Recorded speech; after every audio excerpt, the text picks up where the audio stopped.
Good evening. I'm Stewart Brand from the Long Now Foundation. Those of us who are writers have a peculiar relationship to Steven Johnson. Basically, we think that it's not fair that he doesn't keep writing the same book like most of us do. He does a completely new subject every year or so, and that he can do that and master the subject that he takes on, as he did with Emergence, for example, as he did with Everything Bad is Good for You, and as he has done with the new book called The Ghost Map, which he'll talk about a little bit tonight in a much larger context. He is a polymath, and he can do it in writing, he can do it in presenting, as you'll see. And will you please welcome Steven Johnson. Thank you, Stewart. Thank you. Thank you very much, Stewart. That was far too kind. I think I'll just leave it at that. I don't want to disappoint anyone after that introduction. I want to thank a few people.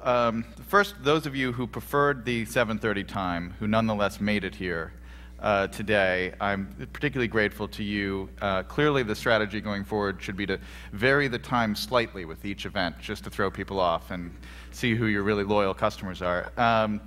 And I want to thank Long Now, which I'm a huge fan of, and folks like Stewart and Kevin and Danny and Esther and Brian and Alexander, whose work I've just been admiring up close and from afar for a long time. It's a great institution. This event, which I've never seen any of these talks, but I've kind of followed them online since they came around, and so it's an honor to be here as part of this. I'm going to talk about this idea of the long zoom.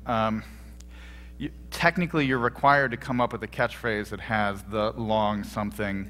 There's the long boom and the long tail and the long now.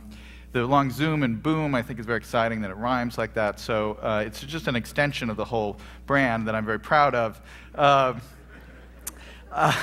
But it is, some of these themes are going to be kind of worked into my next book, which right now is not actually called The Long Zoom, but who knows what's going to happen. It's still a long way off. But in some ways, I'm going to be looking at some of the themes that have shown up in the last couple of books and kind of explain them in the context of what I mean by the long zoom. It's especially nice to be asked to come here at Long Now to talk about this idea, because this is really not an idea about kind of thinking across the scales of time, but rather thinking more across different spatial scales and across different disciplines. It's the conceptual move from the very large to the very small, and being able to kind of capture all the scales in between those stages, and to use that framework in a useful way. That's what I'm calling the long zoom. And I wanted to just start by, one, acknowledging that this is not a new idea. What I think is interesting here is that it's a framework, or it's a perspective that's becoming increasingly kind of current and contemporary and accessible thanks to technology and science, and in some ways to popular culture, which I'll talk about a little bit. But I thought it'd be useful just to start with a little bit of prior art, to acknowledge some of the things that had happened in the past, some icons of this kind of perspective. The first is this classic sequence from Portrait of the Artist as a Young Man, where the young Stephen Dedalus kind of writes in his notebook during his class his kind of place in the world. Stephen Dedalus, class of elements, the college, Salins, County Kildare, Ireland, Europe, the world, the universe. That's the kind of where am I in the world, long zoom perspective, how do I fit in, and all these things. But probably the more recent kind of iconic visual representation of this, of course, is Powers of 10, which I'll just show you a snippet of. This is now, what, about 40 years old, 30 years old? What's so great about this, I think, looking at this now, is how exotic this view was, and how now it just pretty much looks like Google Earth, right? I mean, this is elaborate kind of contraption to think about thinking across scales and how you can zoom all the way out, and now we literally are like, oh, I need to do that to figure out the traffic directions to this place, the baseball game I'm going to today. And so it's literally this kind of perspective on the world is at our fingertips in a way that we could only really dream about. And I also like the way that in this part of it, you kind of zoom out to that vision of the whole Earth that had, seemed so empowering to Stewart so many years ago, and that was so empowering to so many people. And I think in some ways what we're talking about here is not just what happens when you can see the whole Earth in kind of one frame, but what happens when you can then move from that frame all the way into the guy's hand and the picnic blanket, and then all the way into the subatomic particles revolving around inside that hand. That's the long zoom perspective. And then just to update it, I could have shown you a million examples of this, but the one I thought was kind of the catchiest is, I'm just showing you part of this. This is the opening sequence of Fight Club. There you go. I know there's no sound here, but you get the idea. It actually starts inside, all the way inside, kind of synaptic firings inside Edward Norton's brain, and then slowly kind of zooms out all the way to the little beads of sweat, and then all the way back to the gun, barrel of the gun, and then to the actual kind of opening shot. There, you see him there. But every other episode of CSI has a sequence like that now too. I mean, this is a commonplace, and part of this is when you start seeing these, in a sense, ways of seeing showing up in the popular culture as just this kind of device that people use again and again. The part of you goes, okay, there's something happening here. There's a certain kind of perspective or framework. In this case, it's a moving across perspectives. But that's the point where you start thinking there's something interesting and resonant is happening. And then the other little piece of prior art I wanted to show you, and the graphics of this are even better than the David Fincher, is this sketch that I thought Stewart had done, but it turns out Alexander Rose had done, but it's in the Clocking Along Now book. And I just think this is a great sketch. And this is really about time. This is what happens if you look across these different scales. The point is that on these different scales, they kind of move at fundamentally different speeds. Fashion is just fantastic up there. That is exactly the shape of fashion. In some ways, I think the one thing that I would correct, but I think I'm going to talk a lot about using the long zoom perspective on culture. And I think in this case, culture is talking about kind of long-term cultural changes. And I would actually, the kind of culture I'm talking about, closer, say, to pop culture, is probably sitting there somewhere between fashion and commerce, moving at a much faster rate. There's an interesting question whether that deeper culture is also accelerating as well, or whether that kind of culture continues to exist at that slower pace. That's something I don't fully have the answer to. So what I'm going to try and talk about, in a sense, is freezing this, not looking at that kind of forward projection in time, but kind of taking one big vertical slab up through the middle and looking at a couple of case studies where I've tried to analyze something across all these different scales and hopefully make the case that this is a useful way of seeing the world and talk a little bit about what happens when you see the world that way.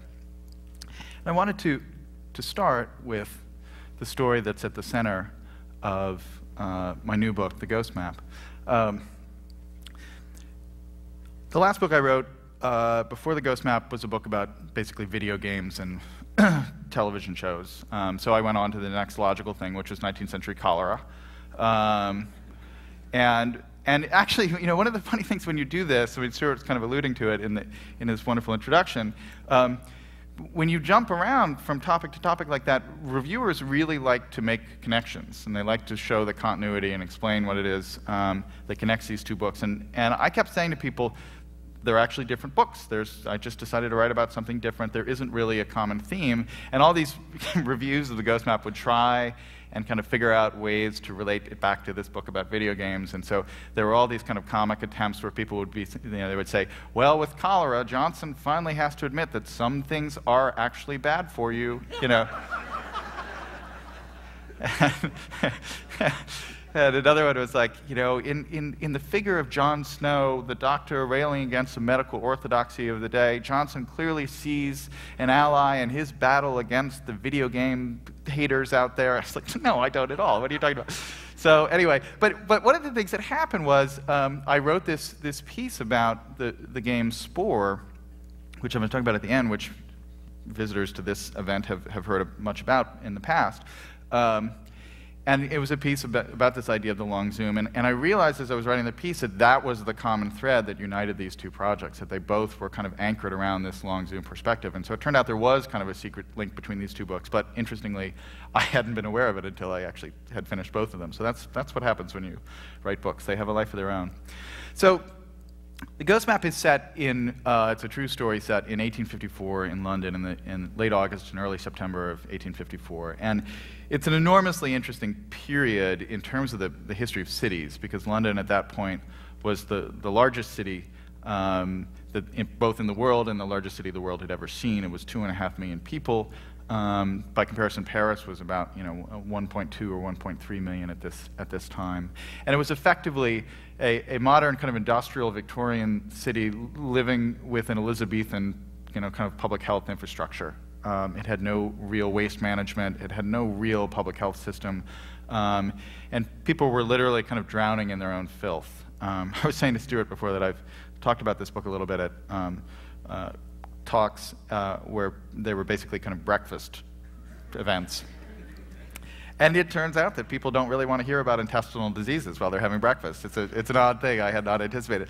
But you had this situation where literally the city, people would have these cesspools with human waste in their basement kind of 3 feet deep. And you had an enormous amount of livestock just kind of running through the city. People had cows in their attics that they would keep there for milk, and not just the horses, but there were slaughterhouses in the middle of the city.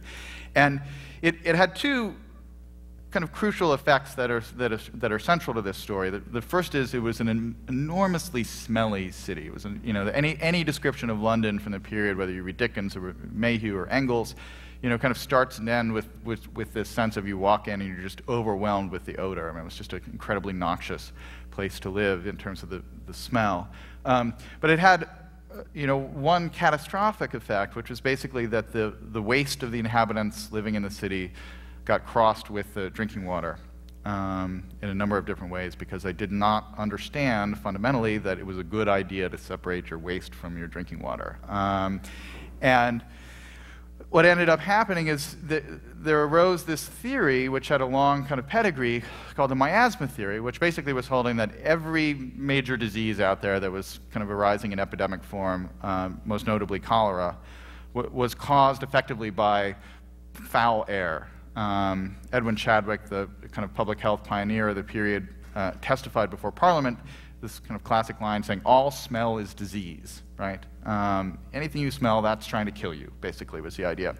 And so the city had instituted this incredible set of reforms, again, at the beginning, in a sense, of the public health movement, and a lot of the things that we take for granted about the state intervening in the kind of quality of life and the sanitation of a city. All these movements were initially formed to deal with the smell problem. But as it turned out, the smell wasn't actually killing anyone. What was killing people, most notably in the case of cholera, was in fact the drinking water contaminated with this cholera bacteria that was coming out of people's excrement. And so the first wave of reforms, there was this incredible reform in 1848 and 1849 called the Public Health Nuisances Act. And what it basically did, in the name of miasma, was decree that everyone had to empty out these cesspools in their basement and flush all that stuff into the river. And then they would drink the water from the river, right? So you get the idea. If you were a modern-day bioterrorist, you could not come up with a better scheme to poison the water supply of an entire metropolitan area. And so the cholera got worse and worse and worse. And effectively, at that point, almost the entire medical establishment was basically facing the wrong way on this issue. So the question that I really wanted to wrestle with in this book, and this is really where the long zoom comes into focus, is really two questions. One is, how does a bad idea stay around for so long? And then, when that idea finally gets overturned by a good idea, a better idea, a correct idea, why does that happen at that point? What is it about the particular kind of configuration of that moment that causes the bad idea to finally die off? And when you look at it with hindsight, it should have died off years and years before, but it took so long. And then what was the kind of the threshold point that caused it to turn? And that kind of question, why do ideas prosper at a certain point? Why do some bad ideas prosper longer than they should? Is a question I think that you have to ask and answer from the perspective of the long zoom. And the threshold point really ended up revolving around this week in late August in 1854 at 30 Broad Street in Soho, the densest neighborhood in all of London, a kind of an island of working class poverty in the middle of one of the more kind of posh neighborhoods. Mayfair is just over here to the left. And on August 28th of 1854, a very popular well, some of you I know this story, I won't go into it in too much detail, but a very popular well got contaminated with the bacteria that causes cholera. Within the space of about 2 or 3 days, the kind of most densely kind of torrential outbreak of cholera ever to hit London erupted in that neighborhood. Within the space of about 10 or 12 days, the neighborhood had literally been decimated. 10% of the population had died, and probably 50% would have died if so many people hadn't fled. It was just utter devastation, incredibly, just gripping, tragic scenes of, entire families dying together in their, one-room flats over the space of 24 hours in this kind of agonizing death alone in the dark. Just a horrible, horrible kind of scene. But a very dark moment turns out to have, in a bizarre way, this kind of happy ending, because this outbreak ended up being the turning point in solving the riddle of where the cholera was coming from. And it produced, ultimately, a very famous map, where I got the title for the ghost map. Many of you have seen, a bunch of you probably have seen it in Tufte's books, those of you information architects out there. It's become a kind of an icon of great classic early cartography and information design. And it was created by John Snow. And Snow was just a classic great 19th century mind, crucially lived in the neighborhood, just kind of down here on the edge of where the outbreak took place. And what's fascinating about Snow is when this story is told about cracking the code of cholera and the use of this map and Snow's role in it, it's often told, in fact, in the first version that Tufte told in his first book, he got pretty much all the facts exactly wrong. It's pretty amazing. And as far as I know, it's never been corrected. He then kind of retold the story in the next book and got the facts right. But you would think he would go back and just mention that he had it wrong. But basically, the story is often told as this kind of triumph of information design, that Snow made this map of the outbreak, and the map kind of pointed him to the culprit of this pump. And in part that's true, and in part that's fundamentally wrong, and I want to explain why it's wrong. But just to explain the map, for those of you who don't get it, the map basically is showing deaths at all the various addresses. So these big black bars you see right around the pump in the center, those are places where the longest one is a residence where about 20 people died. So there's a bar for each death. And you can basically see the kind of death radiating out from that pump. It gets thinner the further you get from the pump. And one of the things also that Tufte didn't mention is a later version has this gray line going around, which is actually kind of a map of time projected onto space. That outline is the map of the area where it was closer to walk to the Broad Street pump in terms of the actual kind of time walking down these crooked London streets than it was to walk to any other pump. So Snow had kind of calculated all the distances and figured out, this is the area where people were likely to use this pump as opposed to these other pumps. And in fact, the outbreak is really contained almost exactly within the kind of erratic contours of that line. So it is undoubtedly a very, very powerful map. And it's a great example of kind of the power of visualization. This could have been a statistical table of distances from the pump, number of deaths. It would have taken you 3 hours to go through the data to make sense of it. Here you look at that and you say, okay, there's something wrong with that pump. So it was very powerful. But Snow actually had the idea 5 years before he made this map. He had come up with the idea that cholera was in fact in the water and not in the air. In 1848, 1849, he published extensively about it, actually been roundly ignored by the authorities. Had done a number of studies trying to find a kind of comparable statistical breakdown where he could show the likelihood of the cholera being in the water. And a number of them were quite convincing, but somehow they never took hold. And so he was effectively kind of sitting around waiting for something to come along that would help him make his case. And so when he heard that all these people were dying just a few blocks from him, he went straight into the belly of the beast and started knocking on the doors to try and figure out where people were getting their water. So there's this interesting kind of symbiotic relationship that Snow had to the bacteria, that he needed the bacteria to kind of destroy a neighborhood in order that he could save it, in a sense. But he also needed help. So he came into it with a theory, and he ended up having a wonderful kind of partner in this investigation who's always been ignored in the telling of this story, who's the Reverend Henry Whitehead, who was at the time about 26 years old. This is him at the end of his life. I have no idea whether he had a beard like that at that early age. And he was just this classic, Whitehead was this classic, local vicar who was hanging out in the neighborhood, knew everyone, was just a classic kind of connector.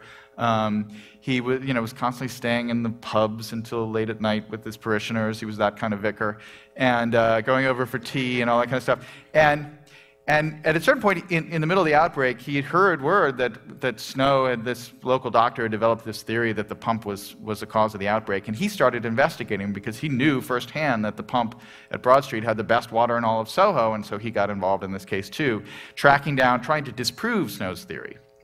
And what he had that Snow didn't have, because Snow was not really kind of a social person at all. He was a brilliant mind, but he was not the kind of personable local vicar-like figure that Whitehead was. So Whitehead was able to get into people's houses and talk to them and interview them at length and to track down the people who had fled through his kind of extended social network. And he ended up doing a lot more of the actual kind of street-level detective work than Snow did. And so ultimately, actually, drawing upon also a lot of kind of public information that was being made freely available by William Farr, who was kind of the head statistician, Snow, Whitehead put together this overall kind of table and a few other kind of charts, and eventually, over time, convincingly persuaded the authorities that, in fact, the cholera was in the water. It took longer than people think, but by the time cholera came back to London in 1866 with real severity, the authorities immediately treated it as a problem with the water supply. They had already started building the sewer system to deal with separating out the waste from the drinking water, and they instructed everyone around this new epidemic in 1866 to boil their water, and that was the last time that cholera attacked the city of London. So they went from total ignorance to complete conquering of this disease in London in 12 years. And it was because of this confluence of forces. So how did this happen? What were the different kind of levels kind of coming together? Why was the breakthrough here? Part of it was because Snow himself was thinking across scales. He was thinking in this kind of long zoom perspective. So he was actively trying to find he believed that there was some kind of microscopic life that was causing this disease. He didn't have the technology of the day to actually see it. He was constantly analyzing the water for it, but the microscopes wouldn't let him see it. Right about that time, somebody in Italy actually was discovering the cholera bacteria, but Snow never heard about it. The scientific world really never heard about it for many years. So he was never able to see this creature, but he was thinking that it was there, and he was actively looking for it. So he was thinking on the level of microbes. But he was trained as a physician. This is crucial to the story. And one of the things that drove him initially to the theory that it was in the water, not in the air, was that the symptoms of the disease, the bodily symptoms of the disease, looked like something that you had ingested rather than something that you had inhaled. So his physical training and kind of reading the symptoms of the organs of these people who had died from the disease, that was absolutely crucial to his development of the theory. And then you had that kind of human scale of Whitehead himself, both really the scale of Snow, his particular genius, his ability to do these things, his particular background that led him there, and then the kind of human interpersonal skills that Whitehead brought to it, his ability to kind of track down all these people to build that broader social network. And then the ability to look on the scale of the neighborhood itself, to zoom out to the perspective so that you could see all those deaths arrayed on that map. Then the public accessibility of all that data that Farr was distributing. In a sense, part of the platform for this was an open source model of government data about mortality.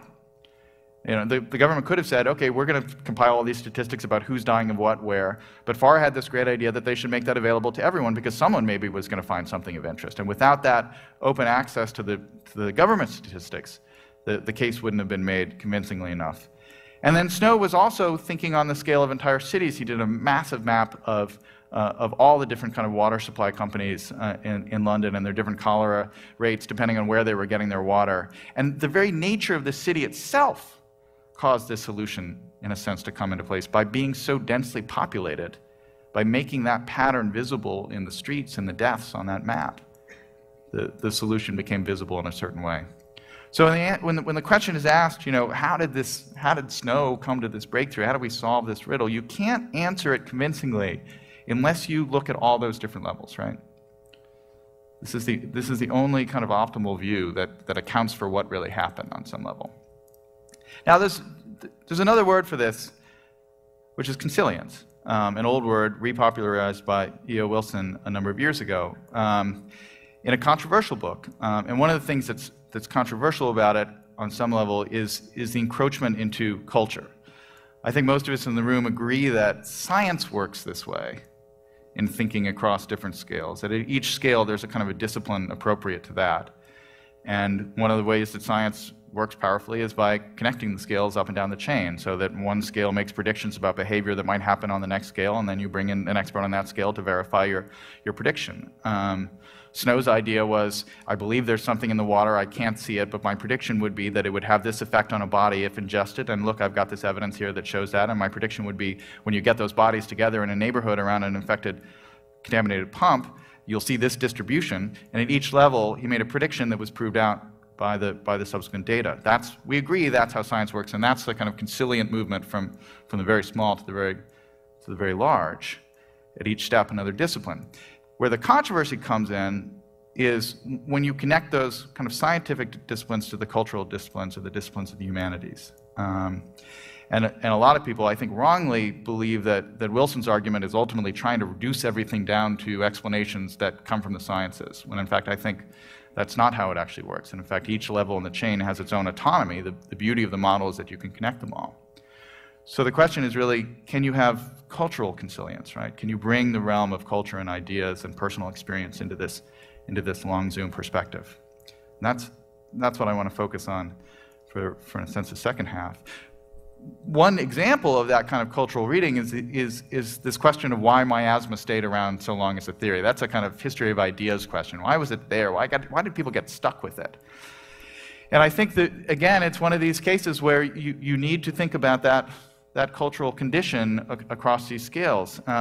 So it was a very old idea. Hippocrates had written about the importance of air in all sorts of diseases. Miasma, is a term that he used in some fashion. And then you also, of course, have the ways that cities were developed themselves, the kind of the lack of public health infrastructure, the lack of the ability to kind of see these patterns up until this point, both caused the problem, and they caused so much smell that it was very hard to kind of override that immediate kind of sensory impact, which I'll get to in a sense in the kind of neuroscience of that. Then you had limitations of the technology. It was very hard to see this bacterium. So the technological kind of path was just not quite there yet to see around miasma. Then you had the kind of contemporary political landscape, and one of the things that happened is cholera was more rampant in poorer, more destitute neighborhoods in London because people were crowded in together and they were living in worse conditions. And so there was a great kind of political orthodoxy of the day that said, well, these people, because of their morally debauched lifestyles, have somehow brought this disease onto themselves. And that kind of kept it in place on some level. And then you have the kind of great man theory of history, where someone like Chadwick, who's very influential and testifies in front of Parliament that all smell is disease, and people listen to him on some level, that has an impact as well. And then the other thing that I would add to this is there's a much longer and smaller element to this as well, which is the evolution of the human sensory system.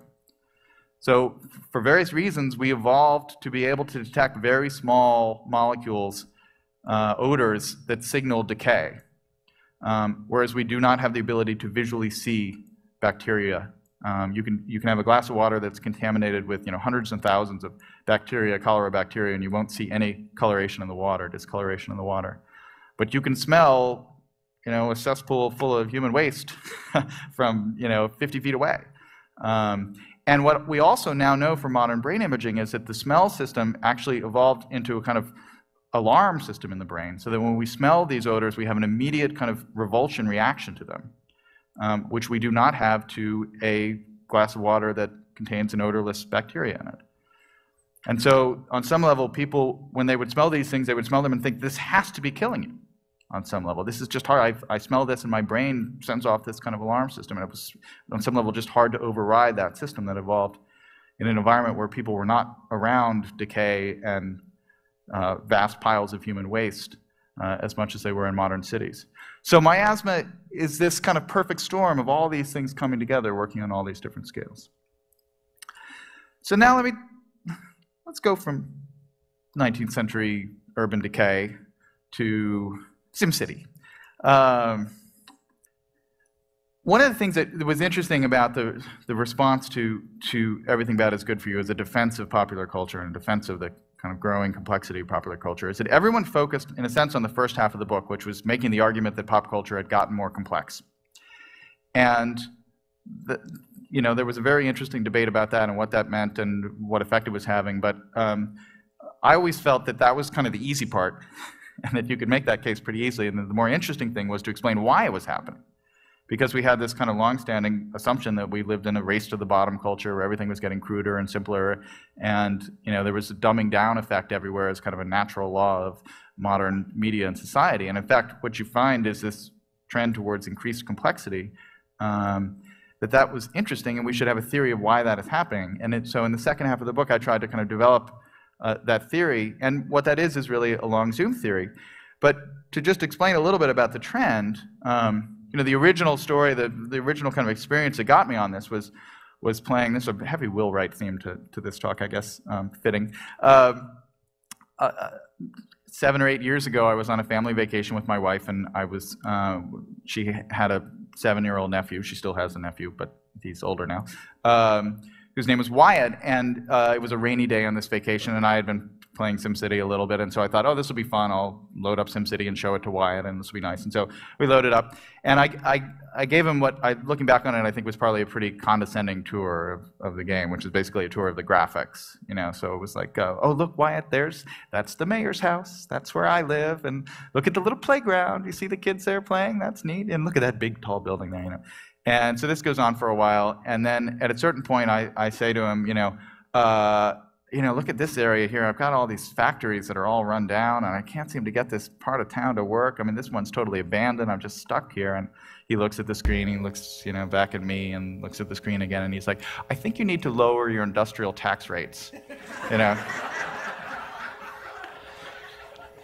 was just one of those moments where you're like, whoa, the world just tilted a little bit, And it was one of those things where I thought, here's this kid who's 7 who's basically picking this up. It wasn't like he hadn't actually played the game before, but he was just kind of looking at the graphics and the interface and just soaking it all in. And he was basically learning, urban planning, principles of development and lower taxation will get more, and he was picking this all up. And if you'd sat him down in an urban planning classroom, and tried to teach him this stuff, right, he would be asleep or out the door in like 3 seconds. He's 7 years old, right? But something about this screen and the game and the whole experience he was learning without even realizing he was learning. He was picking up, a lot of information.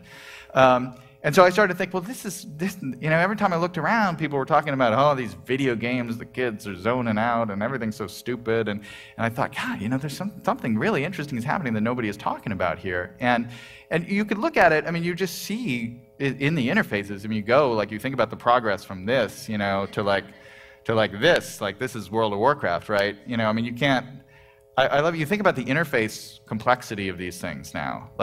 This screen from World of Warcraft, you can't even see the game, right? Because the interface is the game is the interface, right? Somewhere back there's a dragon or something like that. But there's this immense data overload, and this is legible to probably many people in this room. It's not actually legible to me, but you just look at all the variables going on here, and somebody sits down in front of this and is like, right, okay, yeah, I see what's going on.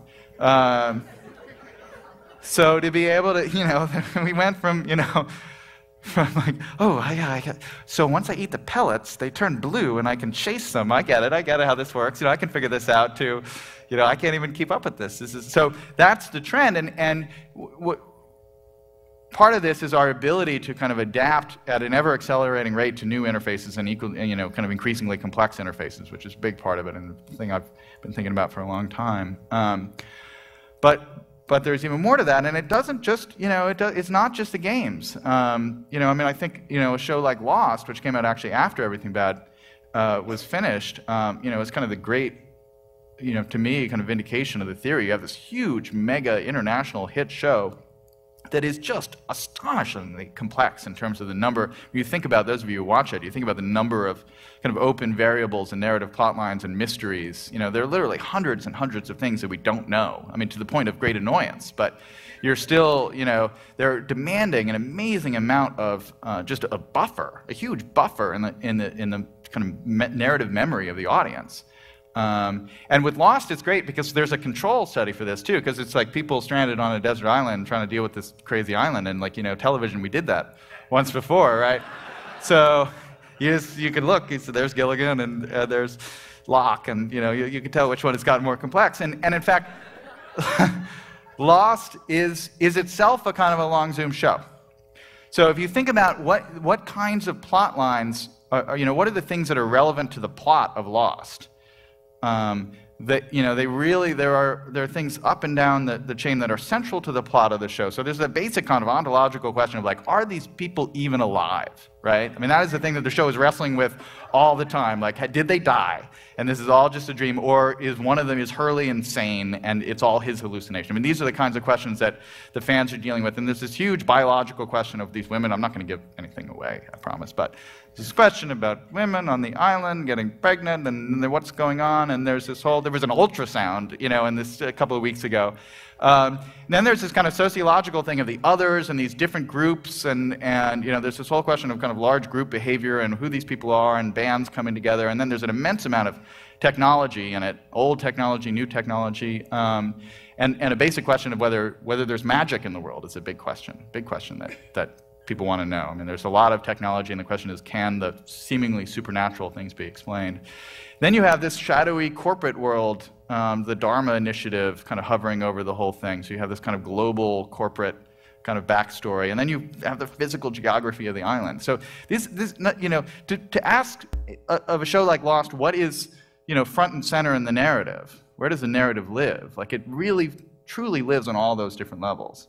If you went back to the most complex shows from the 80s, if you went back to Hill Street Blues or something like that, it would basically live, kind of in sociology, somewhere between biology and sociology. It's like individual people, maybe a little bit of kind of the city, a little bit of the city in that, but basically it would live, you would never have kind of ontological issues, and you don't have big geographic issues. And it's just basically kind of clustered in this kind of zone of people, groups of people, the workplace, crimes.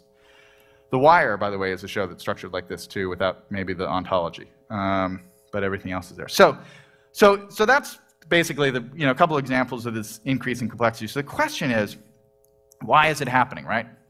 Why are we having this upward trend? And so I kind of tried to identify a couple of different things, and they came from different disciplines. And again, it's this kind of convergence of different scales that cause this to happen. The first thing that I came across when I was writing my book about the brain, Mind Wide Open, is something that the brain scientist Jaak Panksepp calls the seeking circuitry of the brain, which is a kind of a subsystem of the brain that is largely kind of modified by the neurotransmitter dopamine, which is central to many, many things, but including addiction. And the seeking circuitry is basically optimized for systems involving or experiences involving reward and exploration. Right? So anytime you're in a situation where you basically are seeking reward, and you have a kind of a reward craving feeling, you have a very strong drive to explore your environment. If you've ever kind of been around somebody who's going through withdrawal from a dopamine modified drug, kind of cocaine or something like that, the kind of craving, searching your room, looking for the drug, hallucinating, all that kind of stuff is totally the seeking circuitry going into overdrive. Most of us have it in kind of normal patterns where we, when we're hungry, we go out and explore for food. We can understand, how this evolved. It's not that hard to explain. But here's the interesting thing about it. If you accept this idea, which I think most people do, that there is this kind of reward exploration kind of nexus in the brain, and that it has very powerful urges, and it has very powerful controls over attention. So when we're in that mode, we really are focused, and we're willing to kind of focus on that at all costs. The prediction from this level, from the level of the brain science, is that a media form that comes along structured around reward and exploration is going to be very addictive. And when I first came across that, I was like, oh, that's what it is with games. That's the structure of almost all games. They're organized formally around rewards. I mean, games are, that is one of the basic things, is you're trying to get that prize. You're trying to get that fancy mayor's house. You're trying to get that giant gun. You're trying to get that magic pill that's in the corner, whatever it is. There's rewards, and almost all games involve some kind of exploration. Some of them, there are whole multiple genres that are really about exploration, where you're really moving around the world looking for things. And so that was part of the explanation there, and people had spent a lot of time thinking about, like, how do we talk about games? What should be the kind of critical vocabulary? And I always felt that intuitively talking about them as narrative forms seemed wrong. When you sit down in front of a game, you're not trying to finish the story. You don't really care about the characters. You're not like, I wonder how this is going to turn out with Zelda. You're there because you're like, where is that lock? I have to find that lock. I have to, I've got a key. I need to find the lock, right? And so on some level, there's that basic sense that we're being driven into these games by this kind of structure. And that's one of the reasons why a 10-year-old is willing to put up with this immense complexity, is because the structure of it is really optimized for the structure of his or her brain in that sense. And the other thing I picked up from the wonderful game scholar and education theory scholar James Paul Gee is this principle from cognitive science and kind of learning theory, which is the regime of competence. And the idea behind this is that the space where we learn the best and where we get into learning in kind of a flow state where we don't even realize we're learning is that space where we're challenged but not too much. Right? So if it's too easy, it's boring. If it's too hard, it's boring. But if it's kind of like, I don't know the answer to this, but if I try, I think I can solve it. That's the zone where people really end up learning without, they get kind of pulled in and sucked in. And so one of the things that's become clear to a bunch of us who've looked at that is that things like games live permanently in that state. Unlike, say, novels, which have no idea what your reading skills are, and have no idea whether you're bored or not, or whether you're focused, or if you've read the other literary references that they're alluding to. A game is very much aware of your skill. I mean, even Pac-Man got harder as you got better, right? It's built into the kind of DNA of the game form. And so games sit there at that zone. They're always saying, okay, you're not quite good enough to go to this next level. When you train your skills, you hone your skills a little bit more, and then I'll take you up to that next level. And so people live in this regime of competence the whole time. And that's another reason why they're pulled in. And that's another reason why they can be trained to do such astoundingly overwhelming things like make sense of that World of Warcraft screen. And so then I started to think, well, that's what's happening even outside the game in the culture at large. That people who grow up playing video games and grow up learning these ever more complex interfaces and grow up playing Zelda at 8, when you sit them down in front of TV shows, if you put those people down in front of, Three's Company, they're like, I don't want, this is so easy. I want something, in the regime of competence.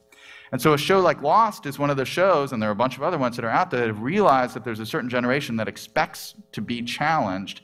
And in fact, a show like Lost is kind of structuring itself like a game.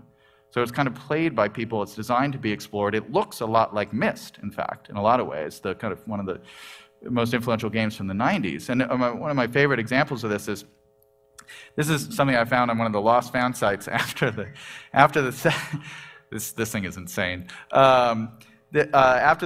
Just not to give anything away again, but after this end of season 1, beginning of season 2, there's a mysterious hatch, and they blow up the hatch and they go down. And the first episode of that season is kind of half of it takes place inside this kind of underground lair. And 2 days after the episode aired, on one of these fan sites, this image showed up on the fan site, and it is an annotated map of the underground lair that some insane fan with too much time on his hands, or her hands, somehow I feel like it's his hands, did of this thing, and it's annotated. So all those, I don't know if you can see this, but all those little dots have numbers on them. And so, with this, this is an annotated list, and these are all the screen grabs that they got. So they sat there with the DVR, the TiVo, grabbing the frames, and then figuring out the camera positions, and the little maps next to them show where the camera is. And then there's a description of all this kind of stuff. And it was just like, and it goes on. It literally goes on. This is, just the beginning. And this is, I don't know, it would be equivalent of like 40 of these pages. And, Kevin always talks about the wonderful idea of the gift economy. It's like, I love this. Somebody does this, and they just upload it, and there you go. Here you go, guys. I did a map, you know, knock yourself out. And, you know, within like, 20 minutes, somebody's like, hey, great, thanks. I noticed one little thing. If you could just, but this is, this is like a game walkthrough, right? This is somebody exploring the world of Lost and trying to make sense of it. So there's this incredible engagement of people being pulled into this world, and I think it's because of that exploration drive, the seeking circuitry drive, and this regime of competence, that they've been trained to the point where they accept this level of complexity and they expect this level of engagement. And the other principle, which is really not a principle that comes out of cognitive science or neuroscience, it comes out of really more economics and technology, is the market that these things are being kind of thrown into, right? So there was just an incredible speech from a number of years ago from the 70s that a television executive gave, where he was talking about their basic mission, and they were like, look, there are only 3 channels. So we got 30% right out of the gate, right there, And so but if we put something on that's in any way objectionable, people are going to turn the dial. So you get a little confusing, people turn the dial to the other network. If you get a little too racy, then people turn the dial. If you say something a little politically charged, people turn the dial. So what our goal here I can't remember if he was ABC or CBS, wherever it was, but he was like, our goal here is to make the least objectionable programming in the world. That's how we'll make our money. And effectively, that was the model when everything basically aired once and everything was live from the consumer point of view, right? So there were repeats in the summer, but there was barely anything like syndication. This is the 70s. There wasn't really cable. There were no DVDs. The VCRs were just coming to market, and so basically everything you watched, television was a totally live medium in terms of you in the living room. And it was, obviously it was taped or live depending on what was going on the other end. But you just sat there and watched it. And if you missed something, it was gone. People weren't like, oh, Starsky said that to Hutch. I'm going to rewind and see exactly what he said. I'm not sure. I think I missed something. Or was there something in the back of the screen? Nobody was thinking that way about television because the technology literally kept you from doing it. And so the television got really, really simple for an understandable reason. It had a kind of poorly trained audience who had no way to pause, rewind, or watch again. But now you think about the condition we live in now. You think about that person with the map who built this whole thing out of being able to freeze and look at these images, and you think about the aftermarkets for DVDs, you think about buying shows on iTunes, you think about the incredible vast fortunes made by syndicating things. The money is more and more in making shows that people will want to watch multiple times, right? So there's the whole economics of television has started to change, at least in this world of kind of narrative and fiction television. So there's this huge interest now of like, I want to make something that somebody's going to watch and then watch on syndication and then buy the DVD set. And you do that by making complicated things. You do that by making things where it's interesting to go back and watch it over again. And so you go from least objectionable to most objectionable. I mean, most repeatable. And when you get to most repeatable, most objectionable, we still have a fear factor. But for most repeatable, you're in this model where you want to watch it again and again because there's a lot there. Every time you see it, you'll see something new. The Sopranos, 24, The Wire. These are all shows that are big hits, particularly Sopranos, particularly Lost, particularly 24, but that are far more complex than anything that was on television before. So, in trying to understand why this upward trend in complexity happened, you can go all the way from the kind of the brain science, the kind of cognitive science, the understanding how interfaces evolve, just a pure technological change of the processing power that's involved in making these games is obviously driving a lot of this. The new forms of distribution and then the new kind of repetition economies that drive all that. To explain why this trend is happening, I called it in the book the sleeper curve, you have to look at all those different scales. The question isn't kind of fully answered without thinking that way. I just want to show you one other thing that's not my work that I'm sure a lot of you don't know about, but it's an example, again, from the kind of cultural side. It's Franco Moretti's book, Maps, Grass, and Trees, which came out a year or two ago, and I think it's actually one of the most important books of kind of cultural criticism that's come out in a long time. And what Moretti is trying to do, he's at Stanford, and was my old mentor in my grad school days, so there's some overlap in our work.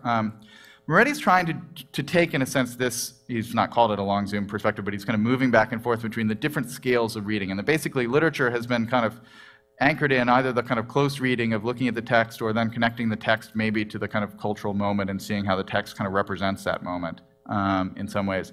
And what Moretti's trying to do is kind of greatly expand the approach. So he's made all these, he did a book called The Atlas of the European Novel that looked at how these novels actually move through space, which is really interesting, a whole geographic perspective on plot lines that open up a whole new avenue. But this last one, he kind of tours through a bunch of different ways, kind of levels of zoom that you can look at. And he's done these, he's created these really crazy charts. Like, this is the history of kind of novelistic genres from 1740 to 1915. And it's all these, I don't have the titles on there because you wouldn't be able to read them because there's so many, but it's like, you know, the kind of Newgate prison novels and the Silver Fork novels and the nautical novels and the Bildungsroman and all these different genres that proliferated. And so basically they cataloged the actual stuff. He didn't look at the canon, and he didn't look at kind of the anti-canon. He looked at the whole system of production to try and find out what was the entire ecosystem of literature that people were reading, and what was happening to the kind of the species in that ecosystem.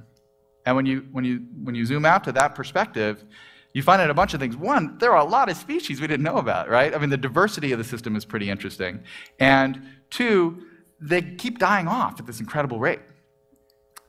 So there's this very kind of strong thing where, like, you know, 10 or so kind of appear as a kind of hegemony for a while, and they die off after about 25 years, and then another 10 kind of comes into place. And there's a little variation there, but there's way more diversity than one would have thought, and there's way more turnover. They have these shorter lifespans. And Franco, he has this great term for this kind of approach, which is distant reading.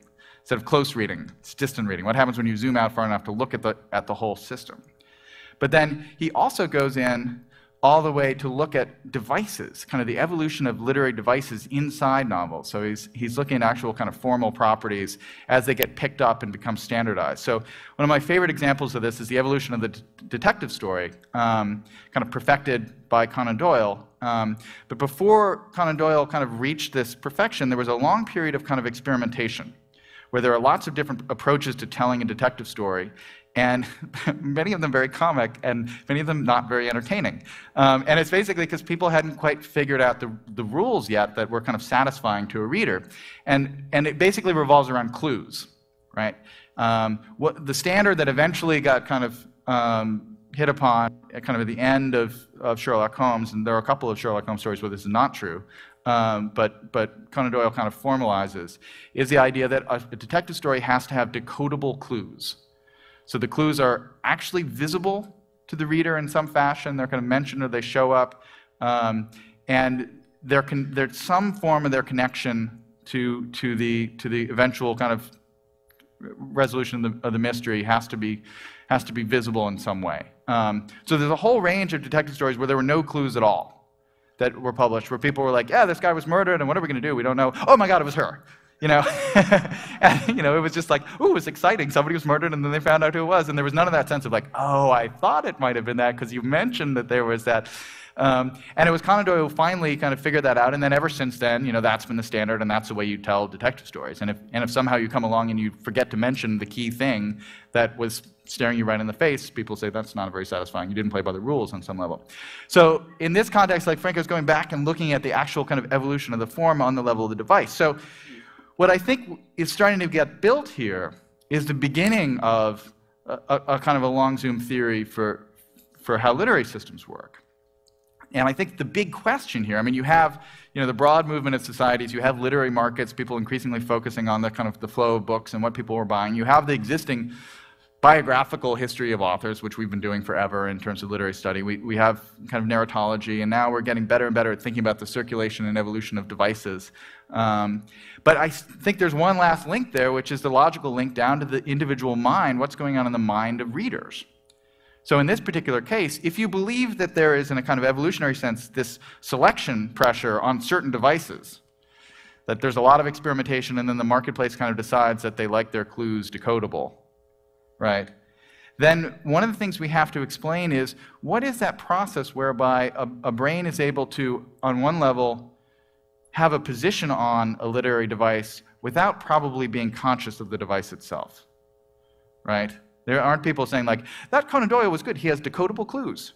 there's just this kind of sense of like, that was satisfying, I like that one better than the others, right? And I think most kind of theories of literary devices will have to assume that the audience is not conscious of that, and yet somehow they are conscious of that.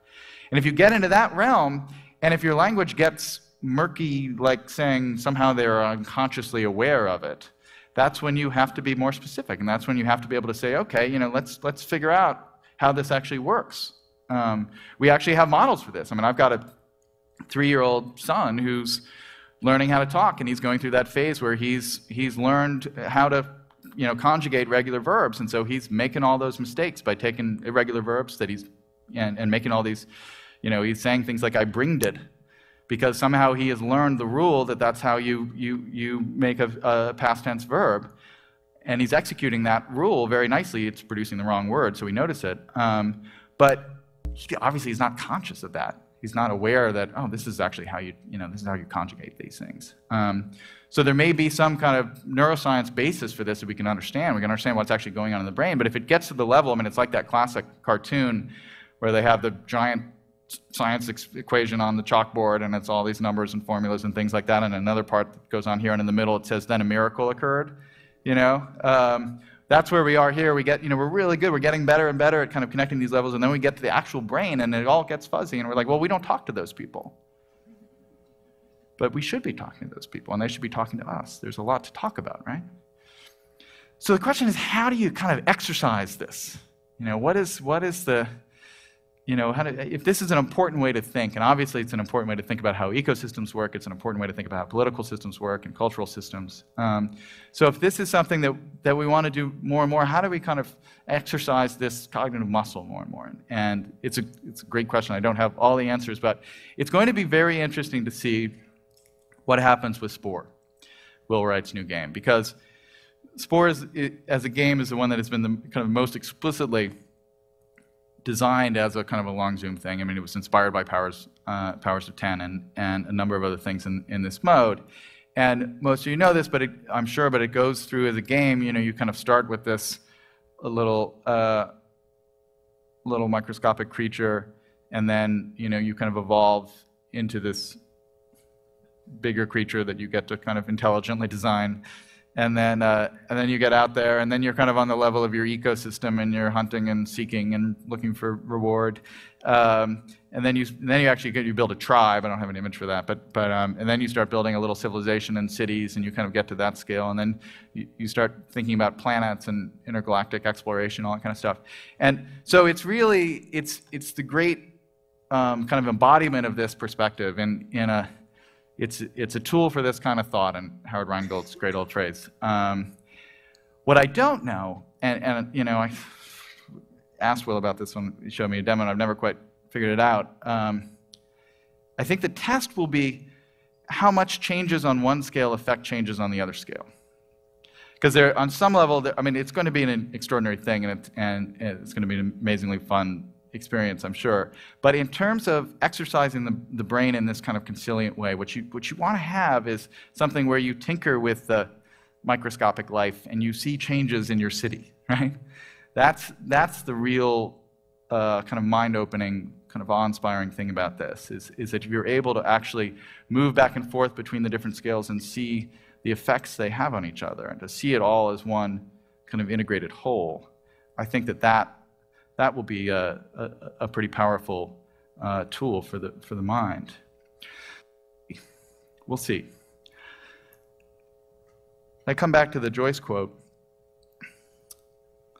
After he writes that little description of himself in the world, there's this great passage where he says, he reads down the list again. Then he read the flyleaf from the bottom to the top till he came to his own name. That was he, and he read down the page again. What was after the universe? Nothing. But was there anything after the universe to show where it stopped, before the nothing place began? It was very big to think about everything and everywhere. That's kind of what I want to leave you with. It was very big. It is still very big to think about everything and everywhere. But it's also never been easier. Thank you very much.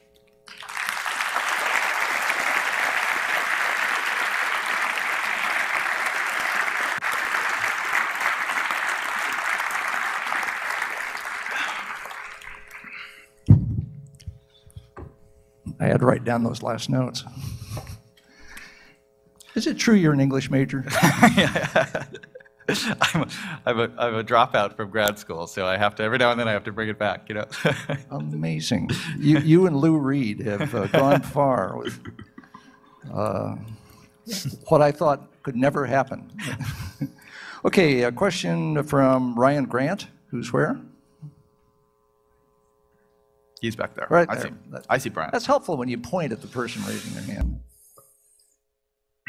Can we move from recognizing Zoom levels to a really useful taxonomy, allowing us to measure which areas are most in need of consilience? Like with these last couple of issues you were pointing at, we aren't looking at neurons the way we should. Oh, that's great. A great question. I mean, the part of it is, we know there is a big fault line there in precisely the zone that I've kind of focused on here, between the, kind of the softer you get in the sciences when you get to the kind of that level where you start to get into kind of cultural theory. And it's, in some ways, all of my books have been, one of the unifying themes they have, despite their various topics, has been trying to bridge that gap a little bit, because I've always felt that those folks needed to be talking to each other.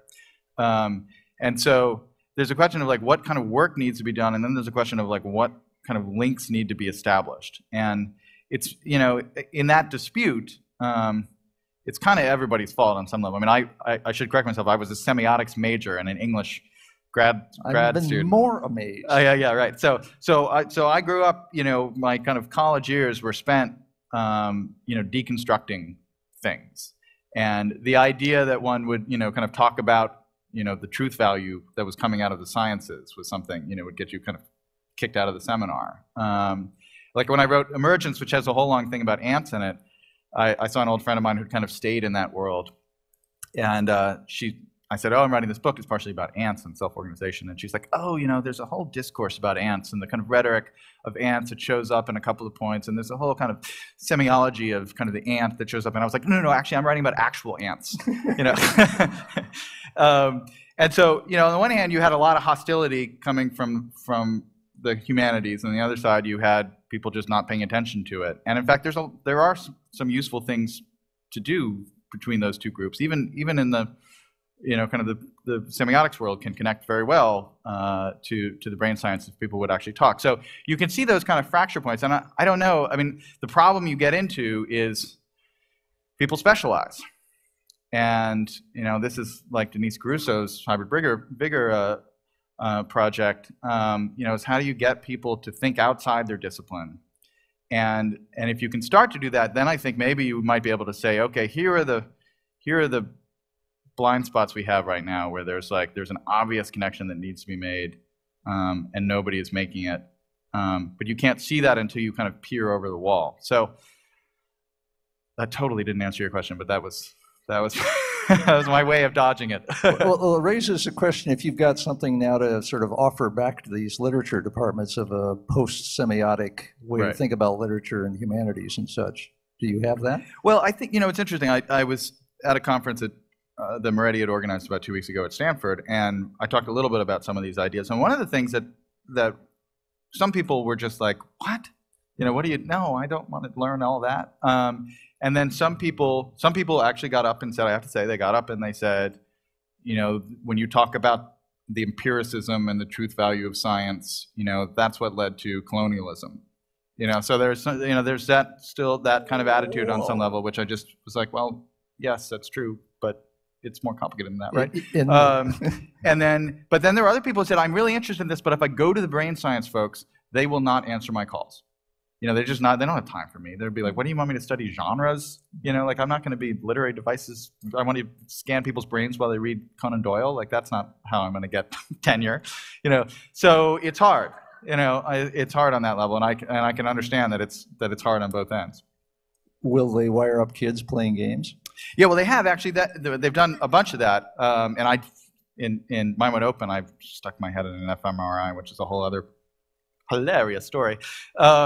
But one of the things that they've found, they've looked at dopamine activity in gameplay, I think separate from my argument about the seeking circuitry, and they do in fact find that they're in these parts of the brains these parts of the brain that involve this kind of reward exploration matrix, there is this kind of dopamine surge that seems to be happening. So it's an interesting argument in terms of the addiction question. It does show you, on some level that there is something kind of powerful there going on, and that is why when you talk to your children when they're playing video games, they don't hear you at all, right? Which leads to the question, what are the best drugs to play video games on? Now that I'm the parent of 3 kids, I can't answer that question. We could probably poll the audience on that one. Okay, here's a question from Kevin Kelly. I love the opening sentence. It's only 2007, he says. We've gone from TV shows with 3 levels of scale to ones with 7 levels of scale only in several decades. Where will we be in 100 years? Is there a limit to how many levels of scale are fun, good, desirable, and bearable? And I have a feeling that number 7 didn't come from nowhere. I feel a little bit that I'm asking myself that question when I look at something like that World of Warcraft interface, because that's the point where I start to think I'm getting old. Like I can't kind of keep up with that level of complexity. I don't have the time, and maybe I don't have the kind of chops anymore to kind of be able. So I feel like it's already reached a point where it's extending beyond my kind of perceptual systems, and it's only you have to be 10 years younger to be able to get it. I know there are older World of Warcraft players out there. But I'll tell you, one of the most interesting conversations about this that I've ever had was with Antonio Damasio, the wonderful brain scientist and writer. And Antonio, we were talking about this idea of the acceleration of culture. And this kind of, again, this cliche, we live in times of everything's going faster and faster, and how fast can it go? And what Damasio was saying is that we have to understand that effectively the brain, in broad strokes, the brain works at 2 different speeds.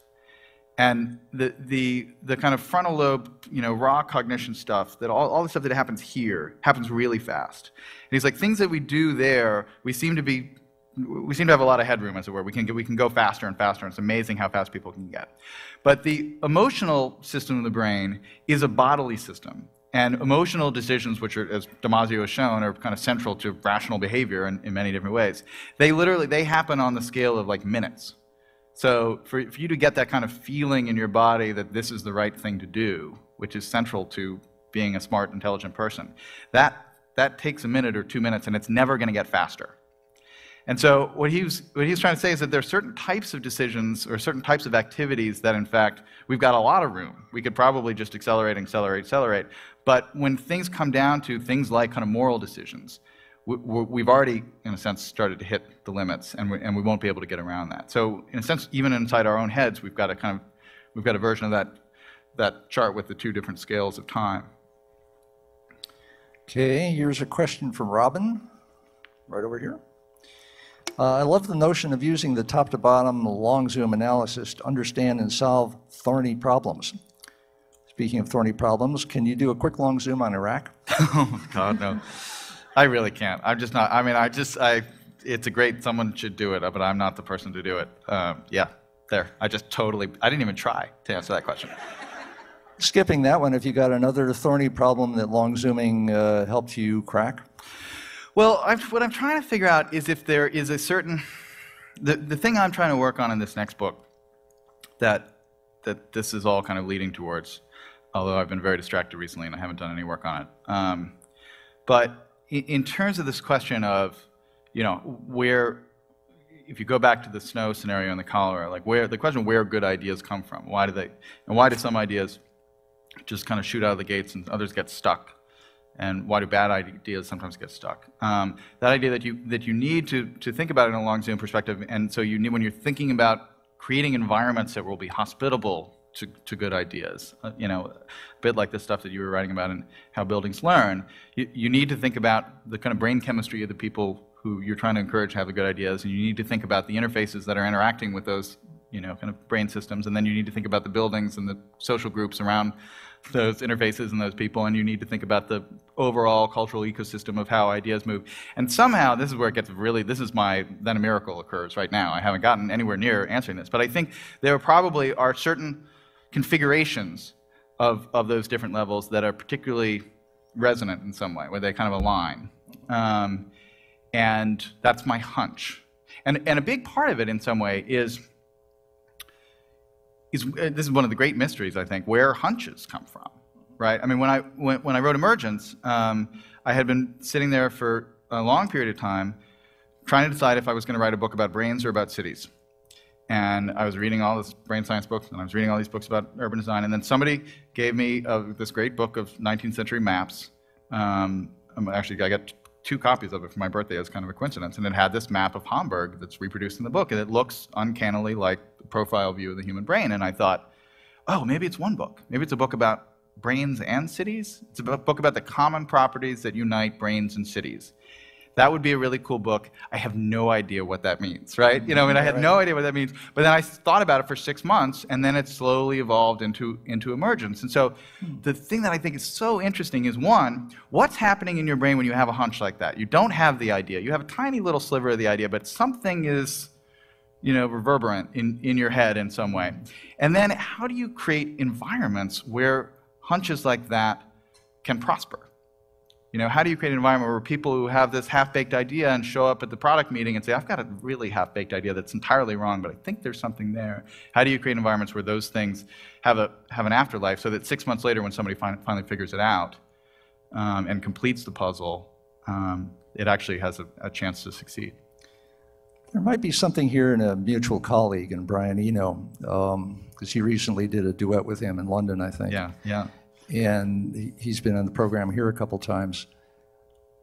In fact, he's basically the co-author with me of that pace layering diagram that you were referring to. We cranked that out in his studio one evening, and Alexander drew it visibly. When you worked with Brian in London and Ghost Map was sort of your subject, what's Brian's perspective on long zooming? Well, I think, you know, he's obviously been so interested in spores as well, and I think he just kind of gets it, and he's the great example of somebody coming from the kind of creative arts who has completely embraced all the information he can get from other disciplines. You know, so he's been completely immersed in. I mean, he reads a ton of science, he reads all this kind of stuff, and he's completely open to it. And there's no sense of like, no, this is my territory. You know.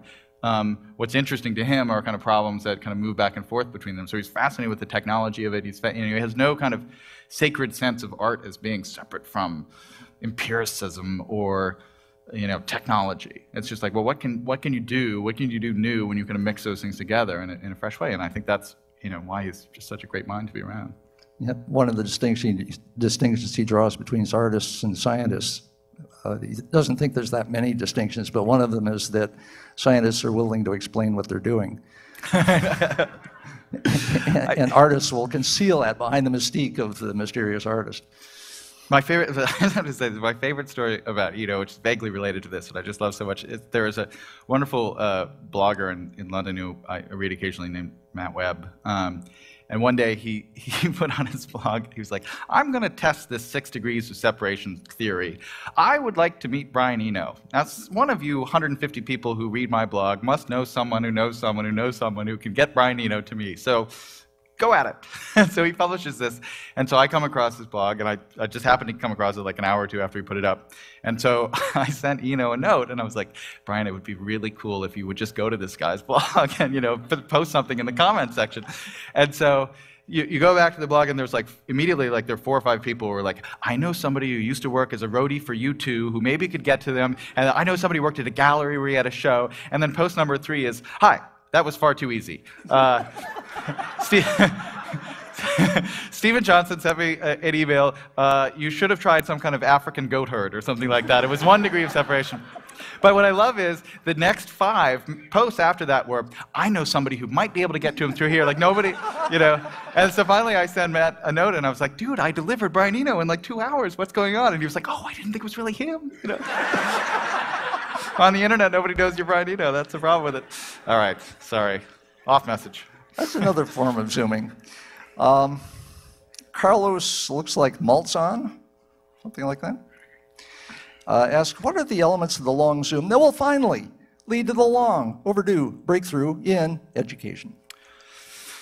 Yeah, well, one of the issues I have right now with the state of education, which I kind of got into, I'm an amateur in this subject, so hear me out, but take some of it with a grain of salt. But But the problem I have right now with the question of, what are the kids learning, which I got into a little bit with Everything Bad is Good for You, is that the kinds of skills that I think are being enhanced by all these technologies, the kind of skills you get by playing Spore, or playing SimCity, or playing World of Warcraft, the ability to kind of process large amounts of information, the ability to adapt to new interfaces, the ability to kind of query large bodies of information, to build kind of virtual connections with people, to kind of explore spaces, learn new kind of social systems and rules on the fly. All of those skills, I have to believe, are being greatly enhanced by these experiences. And we aren't testing for any of them, right? We don't know anything about how this generation looks in terms of these skills compared to generations 20 or 30 years ago. It's just not something that we kind of routinely test for. But I ask you, if you think about what you're actually going to use when you're 30 or 40 in your job environment, is it going to be the ability to master new forms of interface, new technology, the ability to search large volumes of information, build virtual connections with people, do all that kind of stuff? Or is it going to be doing algebra?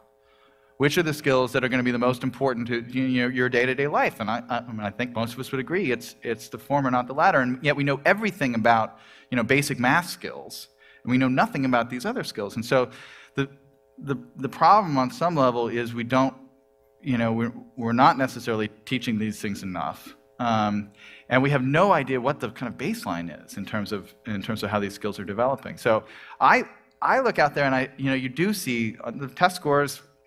The test scores are not always as bad as they look, because you have to control for a bunch of different things. We have an incredible wave of immigration of people who come into the country with lower education levels and many foreign language speakers. And so when you control for that, actually, the test scores are actually better than people make out.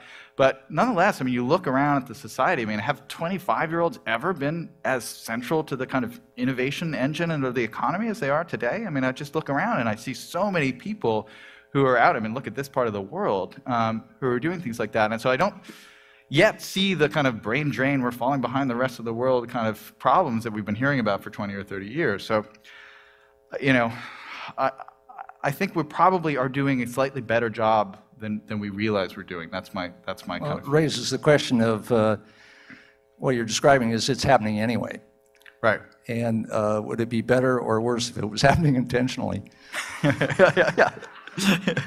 Well, part of the conversation... Suppose we learn to play games in school. Right. There's definitely, when you see something like Spore, you definitely say, this should absolutely be in every classroom. Why would anybody ever not kind of sit there and build a whole universe on all these different levels? You would learn so much more, and kids you'd have to tear them out of the classroom. And I think there's something very sympathetic, alluring about that, right? But Eno had a great line about it, actually, when I was talking to him about it for the Times Magazine story about Spore. He said that the flip side of that is, which is apparently something his wife said to him, is one of the other things you have to learn in life is to kind of tolerate doing very boring things. And so he was like, my dream school would be, 4 days of Spore and 1 day of mandatory Latin. Like that would be, that mix would be the total dream school. That probably describes the reality, actually. I'm going to finish with two questions, one at a very general level and one at a very specific one. Seems appropriate. Danny Hillis, coming in at the general level, says, do multiple levels really exist? Or is that just our way of understanding things? If they do exist, why do they exist? Danny, you can answer that one for me, right? Yeah, I think, well, a little bit it gets down to the question of what you believe emergent behavior is, right? At some level, what happens is the things on some level come together and they produce this higher level behavior that seems fundamentally different from what was going on one layer down. It does feel intuitively right to me to say that the emotional feeling that I have is different from the actual molecules of the neurotransmitters in my brain, that there is something fundamentally different that kind of conceptually happens there, and that there are different rules that seem to happen at those different scales. So once you have kind of different behaviors and different rules that you see, I think you have to be very kind of far removed or thinking at a very high level to not have those different disciplines be useful on some level still. But But I'm sure Danny is ahead of me on this point, so Danny, do you have a follow-up question? Where is Danny? There he is. Right. I'm just starting, Danny.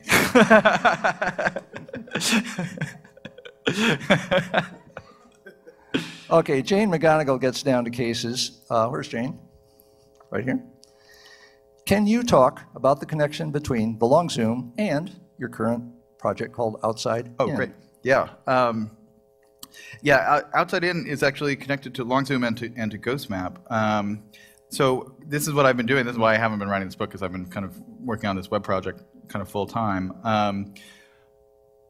Outside In is an attempt to organize as much information as possible online, starting with kind of local bloggers, but kind of moving beyond that, that's related to the kind of human scale of neighborhoods and communities.